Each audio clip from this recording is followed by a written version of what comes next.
চারিদিকে থই থই পানি, জেগে আছে একটি মাত্র বাড়ি। বাড়ির যাতায়াতের একমাত্র সম্বল ছোট্ট এই ভেলা।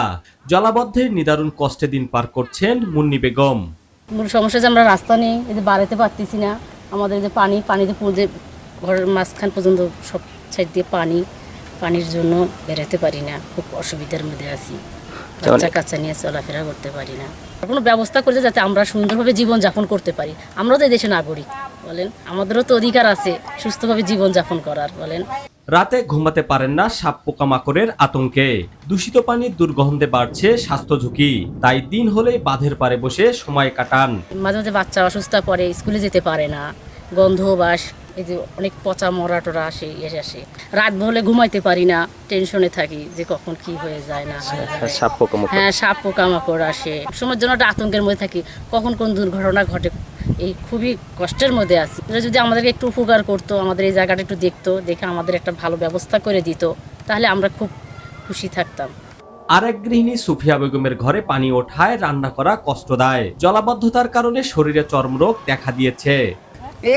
এখান থেকে পানি হচ্ছে ঘরের ভেতর।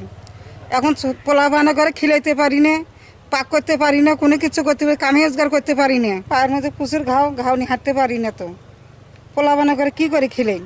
এই দৃশ্য গাইবান্ধার ডেভিড কোম্পানি পাড়ার সৌরক্ষা বাঁধ সংলগ্ন স্থানে। অতিবৃষ্টিতে এই স্থানে পানি জমে রাস্তাঘাট ডুবে যায়। প্রতি বছর তাদের এই কষ্টের সাথে যুদ্ধ করে বসবাস করতে হচ্ছে। আমাদের রাস্তা কোনোদিন ঠিক করতে আসে না কেউ, আমরা খুব বিপদে আছি। আমরা 10-15 জন পরিবার এখানটা খুব কষ্টই থাকি। বন্যা হলেই 4-5 মাস আমরা খুব কষ্টই থাকি। আমাদের কাদা হয়, কাদা দিয়ে যাওয়ার লাগে, গন্ধবাস, আমাদের বাচ্চা নিয়ে সাপ বিচ্ছুর ভয় লাগে। এই স্থানে রয়েছে প্রায় 10টি পরিবার। তাদের দাবি রাস্তা নির্মাণ হলে বর্ষা মৌসুমে কষ্ট কম হতো।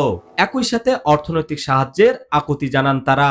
আমরা যেতে পারি না, হাঁটতে পারি না, রাস্তা নাই, ঘাট নাই, আমাদের এগুলো কেউ খোঁজ খবর করতে আসে না। এত ডিসি এফসি এই যে বদলিতেছে, কোনোদিন আমাদের খোঁজ খবর করতে আসে না এখানটা পানির মধ্যে। মোস্তাফিজুর রহমান, মাধুকর নিউজ, গাইবান্ধা।